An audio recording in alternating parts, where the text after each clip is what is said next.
You are not going to convince me that there is no hope. You can't do it. Good luck.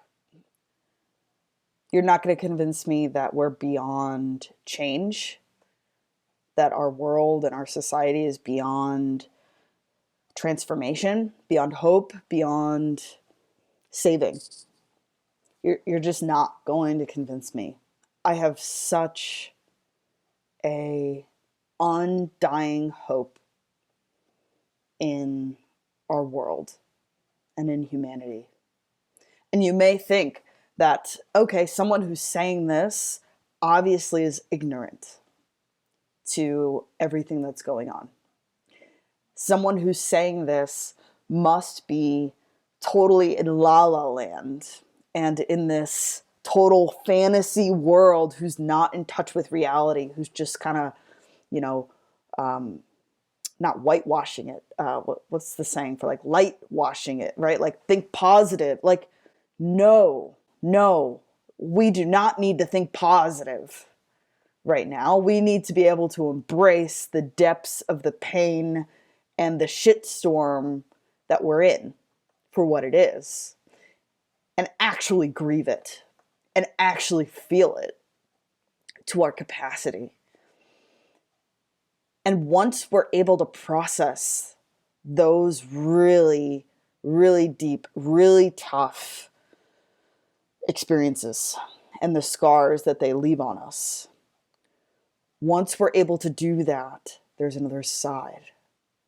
And the other side is what I call standing in the contradiction, which is when you get to a place, and anybody who's gone through grief and fully processed their grief and gotten to the other side understands this, that something becomes possible where we can embrace a duality that we weren't able to before. We don't think in such black and white terms, this or that, right and wrong, good or bad, love or grief. Something happens where our capacity to see things and process these things becomes so much more expansive and so much more comprehensive that there's suddenly room for all of these experiences that are seemingly contradictory.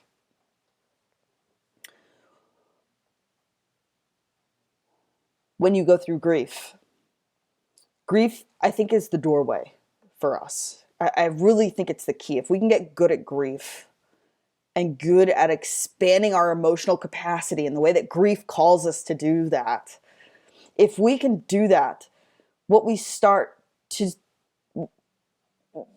become someone new, right? Who we are at the beginning of grief and loss and processing all of that is not the same person that we are at the end of grief. This is also why we hate grief so much, because it's so damn painful and so damn uncertain and vulnerable. And it changes us, and sometimes we're not ready to be changed. Sometimes we're not ready. We don't want to change. It's freaking scary. But grief calls us to that. And it says, we don't really have a choice. Either we can stay numb and we can hide from our feelings, we can hide from this pain for the rest of our lives, or we can face it. And if we face it, there's a fear that we will get dissolved by it. We will get eaten alive, that will never come out. And it's okay that it feels that way and that we think it's that way. And the reality is it's just not true. Because grief is a series of feelings. And feelings pass. No feeling lasts forever. The reason why we think that our feelings last a long time is actually because we're not feeling it. We're resisting it. We're pushing it away. We're not fully there and experiencing it and letting it flow through us. We're fighting it. This is why there are some people in the world who have, a heartbreak or some sort of loss from decades ago that still feels like an open wound, right? It still feels just the same or very similar in terms of the emotional intensity as it did back then. And of course, there's going to be moments where that intensity is there when we properly process it, but that doesn't become our standard. I'll give you an example. I have people in my life whose parents have passed, right? I'm thinking of one person, and her dad died when she was really young. And this is a woman in her 60s now. And still to this day, can't have a conversation about it. That's like a landmine, right? Like you don't touch that topic in any way, right? There is a wall and we don't touch it. Otherwise, there's an explosion of emotion and grief and sadness and anger and all of these things. So you're like, ooh, I don't touch that. Decades. I'll give you another example. There are people who have processed grief who can now incorporate it. They integrate that pain and that experience into who they are now. And is it still painful sometimes to talk about? Yeah. Does the pain ever go away? No, of course not. But today, that's not a walled off thing that they're unwilling to look at or feel or any of that. It becomes this fluid part of them where they're able to embrace the grief and the joy and the love that is all mixed in because they've done the work to untangle all of that grief, all of that sadness and the loss and the anger, all of that. This might be hard to comprehend if you haven't done this work. I'll share from my experience, right? The experience of contradictory feelings that I've learned how to separate and give space for both of them, right? I've gone through a lot of trauma and abuse in my life, a lot of childhood trauma. Some of the people who caused me the most pain were some of the people that were most close to me. And it's easy to look at that sort of trauma and immediately write it off, right? You put that wall and you label that as bad or evil or just like this negative feeling towards them, right? Because it's painful. You want to keep it away from you. What do you do, though, when those people who caused you the most pain are also some of the most important people in your life? What do you do when some of those people are also some of the most loving people that you've had in your life, who've shown you the most love? Are you still able to just write it off? Some people do. And to be honest, for me, that's what I did for a long time, right? As I couldn't embrace the nuance. I couldn't stand in the contradiction that somehow this same person would cause me so much pain and harm and damage that decades later still takes active work to package and heal from. And that's still the same person that there's so many memories and experiences of such joy and love and warmth and belonging and connection. What do you do with that? Do you still just write it off because the pain is too much for you to make space for anything else? Is it possible that the same person can be both? Yes. My journey, and I share openly about my journey in recovery, my journey in getting clean, staying clean, my journey in healing and processing all of this pain and loss and grief to be who I am today and to show up as who I am today and to help other people who, where they are today. But I wasn't able to embrace that duality for the longest time until I really did the work to process the grief. And that process was some of the hardest things I've ever done, because it involves a mourning, a deep, deep sadness and pain, and going back to the scene of the crime, so to speak, emotionally, not just logically and intellectually. I think that's what I did for the longest time. I'm like such a thinker and intellectual. But once I finally went there in my body and let my body feel all that it needed to feel.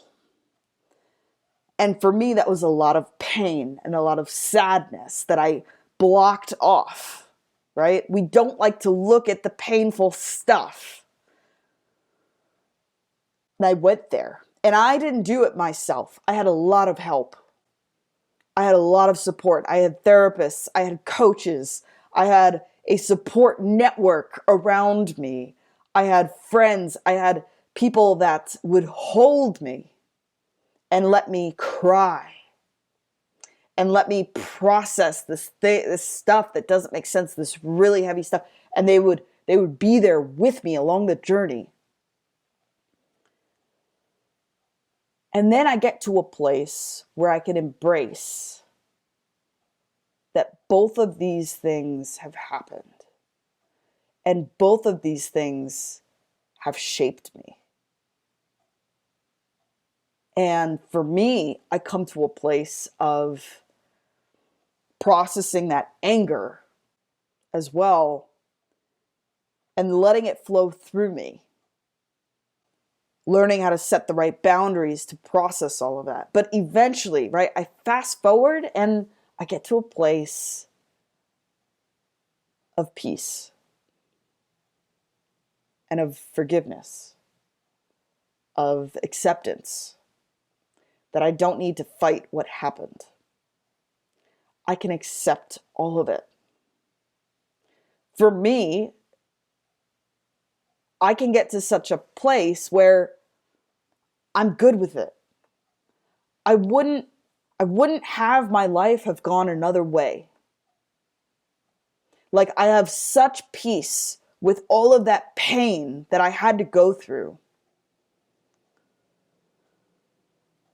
because I've managed to turn it into something that's really beautiful today, that would not have been able to exist without that pain.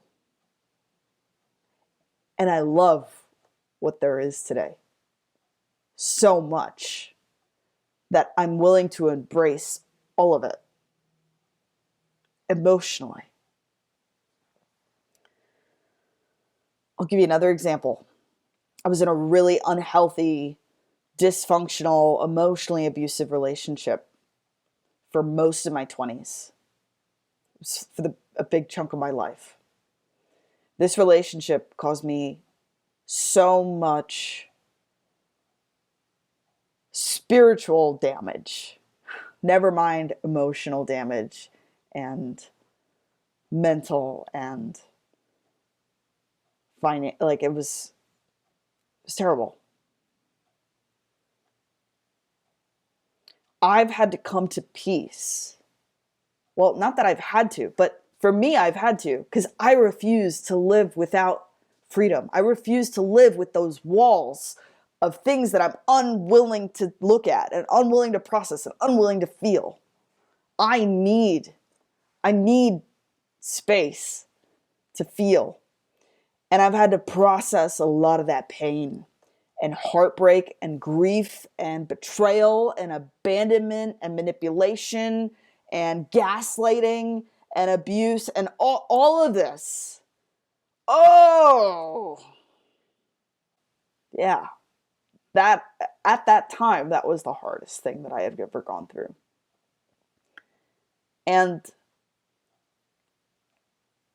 once I really kept digging beyond the hurt, most people just get to a place where they process just enough to where it doesn't have to hurt so much in their daily life. They process just enough so they can go about their lives. And it's almost like you're stopping halfway. And for some people, that's their journey. For me, that's never been enough. Because me, I'm in recovery. I'm a recovering addict. And if I don't deal with my feelings in its entirety, I run the risk of going back to a self-destructive life and using substances just to numb myself out from the pain of life. And I don't want to do that anymore. So I choose to go through the discomfort and the uncomfortability of processing this person, who's my ex-fiancé, this person who I loved. I thought I loved. I thought she loved me. There are plenty of wonderful moments and wonderful experiences that we did share. There are things that to this day I'm still grateful to her for. How is that possible? How is it possible to hold both of those? To hold the truth and the honesty of how much pain this person caused me, and also to hold the truth of what beauty there also was in this person and in our relationship. There's room for both. One of them doesn't cancel the other one out. They can both coexist. They can both be true. And I think some people might hear this and just really internally be like cringing and struggling because it doesn't compute, where it's like, yeah, but what does that look like in real life? Well, it looks like me taking care of myself today, setting the appropriate boundaries. I don't have contact with this person. And that doesn't mean that I can't still have a deep love for this person, as a chapter of my life, as a person who's going through her own journey of walled off stuff.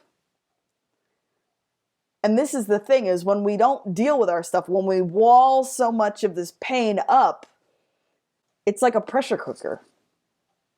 It's going to start seeping out on us and on other people. And I can see that that's what happened. When we don't deal with our pain and our grief and our trauma, it's going to deal with us.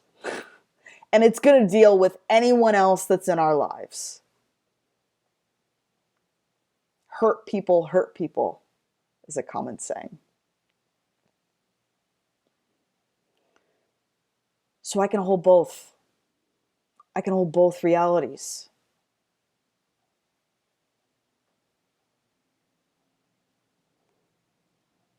And I think that's the beauty of finding peace and forgiveness and love and joy and this bigger connection that we all have. Because I can look at those people who have caused me a lot of pain and I see myself in them. Because that was me. Maybe the exact specifics of what they did are not the same as what I've done. It's easy to compare and say, I'm not as bad as them. I was never as bad as them. But at the end of the day, did I cause pain to people when I was in my active addiction? Yeah. Did I have an intense fear and resistance to dealing with my pain and my fear and my trauma and actually grieving and feeling? Hell yeah. That was me. I remember that fear. I remember that resistance. I remember that feeling of being so locked in and hopeless. I remember it. So this isn't a story about just think positive. It's all good.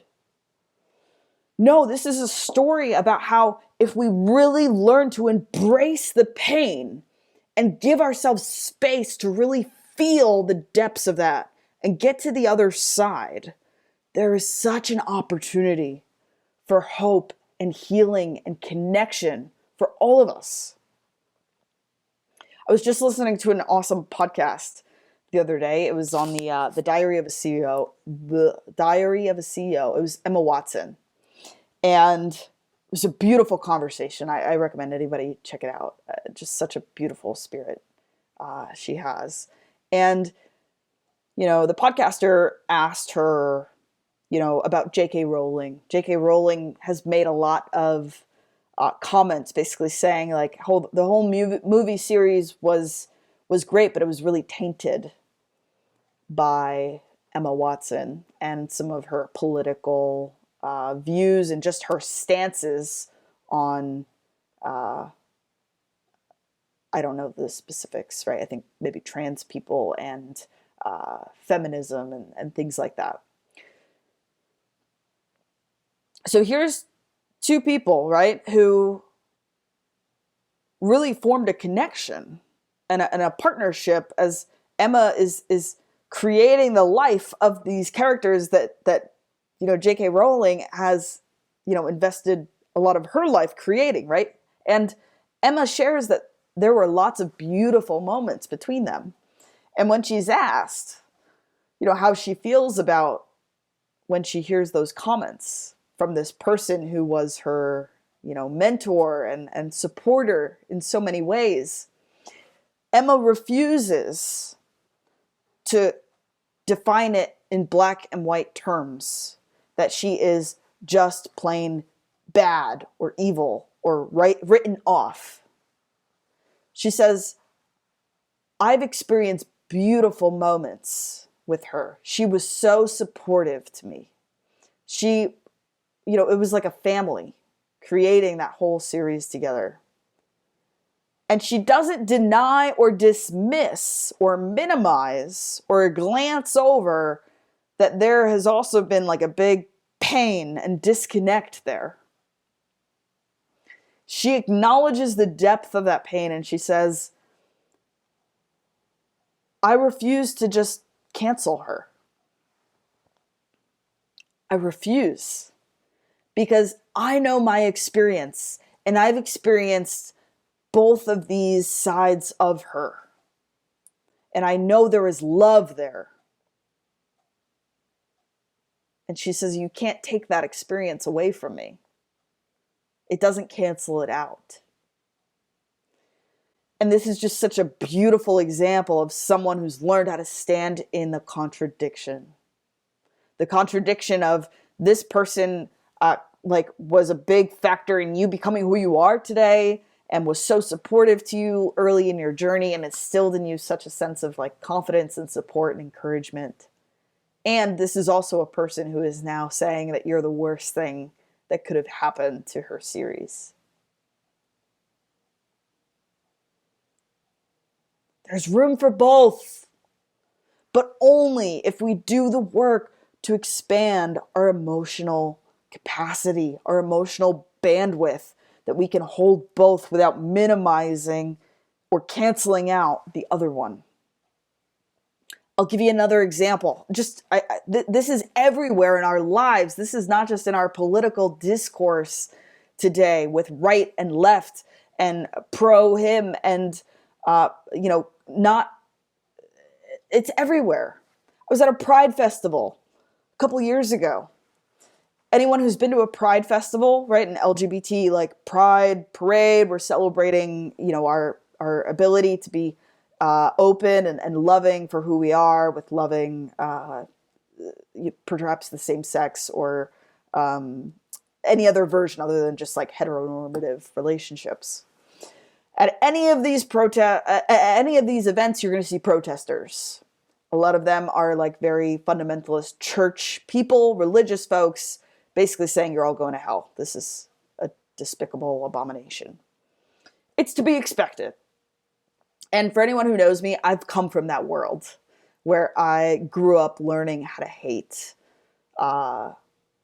gay people and learning why it was so abominable, right? And I would go and basically tell other people why it was, so wrong and how they're going to hell. And I don't want them to go to hell, so they have to change because it's a choice. That was me, right? So again, there's a version of like seeing the common humanity. So there's a protester there with his microphone saying all these things about how you're going to hell. Somebody from the parade or the festival, it was one of the vendors at the, there's like all these vendors that go.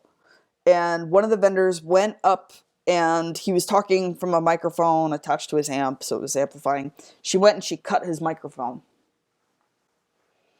And just then everyone started cheering. All the attendees from the Pride folks, they were all of a sudden so happy. They're like praising this person as like a hero for making it so that he doesn't have as much of a voice and as much of a impact. He can still talk, but now he doesn't have the amplification of the mic. And in this moment, I was not celebrating. I was actually like really disturbed. And I wanted to defend this guy. Yes, as part of the community that he is protesting against, yes. And as someone in the community of the same side as the person who cut his mic, yes. But you know what? He deserves the ability to be there without us causing harm to him or his property. Does that mean I agree with him? No, of course not. But I can also stand with him in his humanity and his right to be there. He's not breaking any laws by being there. Is it hurtful what he's saying to some? Sure, yeah, it might be hurtful. But the reality is he has full right to do that. He's not breaking any laws. And instead of celebrating, I wanted people to see this as this is not okay. We can't attack him because we don't agree with what he's saying, and because what he's saying bothers us and annoys us and is hurtful. Or maybe for some folks, maybe it's even triggering. That's not the way this works. We can't just attack him and cancel him out because we're uncomfortable. If you're uncomfortable with what he's saying, while he's in his full right to say what he's saying and to be there, then it's up to you to set your boundary and protect your peace and have some earplugs or go to a different part of the festival.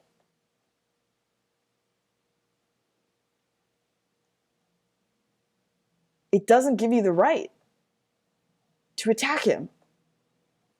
So I can stand up for this guy that is actually like preaching against me. Does that make sense? And that might seem mind-boggling for somebody who hasn't gone through this journey of learning how to stand in the contradiction, that two things can be true, and that just because I want to defend this guy and his right to exist and have his opinions and his property safe does not mean I agree with him. Oh my gosh, no. But that doesn't matter.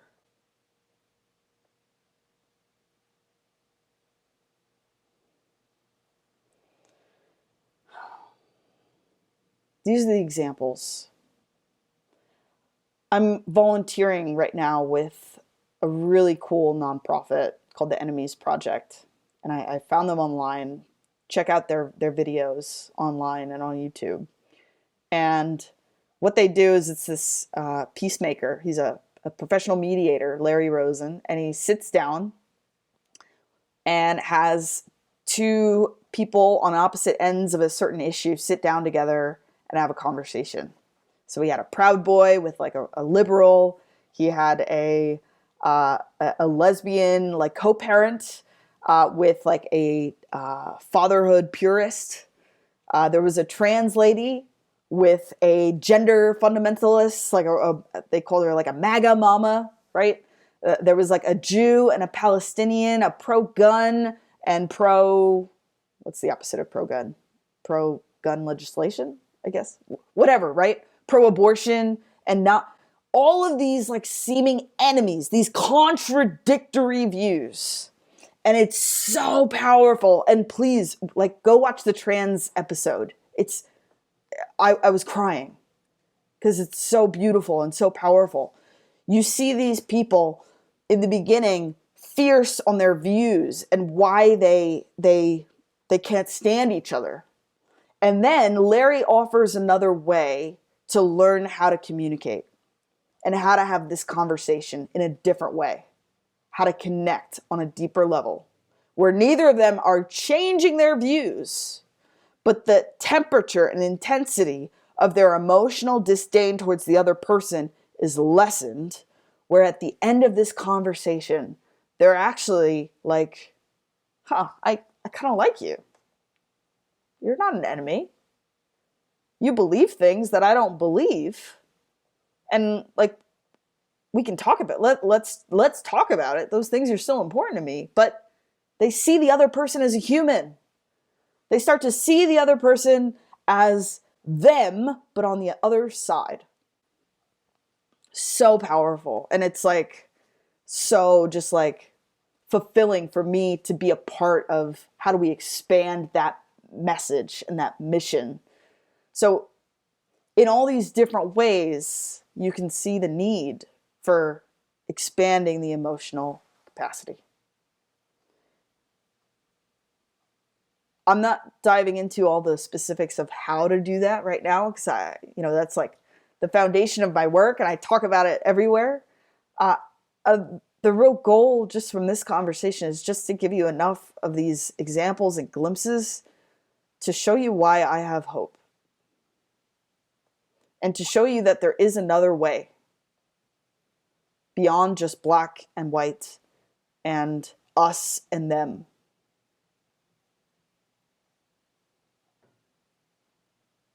At the end of the day,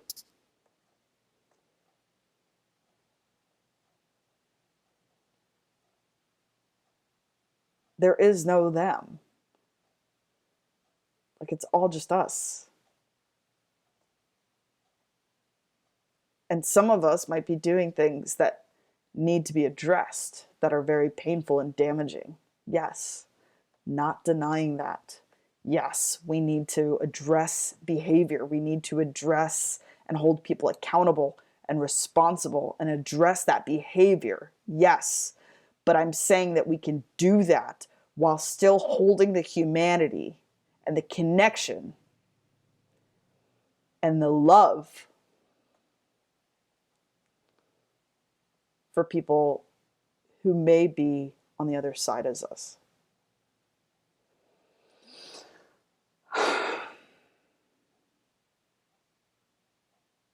Thanks for listening. If you resonate with this, stick around for more of my work. This is what I do, whether it's in people's personal life, whether it's in greater, teams, whether it's, it's like, how do we learn how to communicate and emotionally regulate? Because if we do that, this is what's possible. And so much more. So much more. And it's so freaking beautiful. And it's hard. But it's worth it. So Subscribe wherever you're seeing this or hearing this. I have a newsletter. I have my website, joliehigazi.com. Let's start having this conversation about what it's like to stand in the contradiction and what's possible when enough of us do that.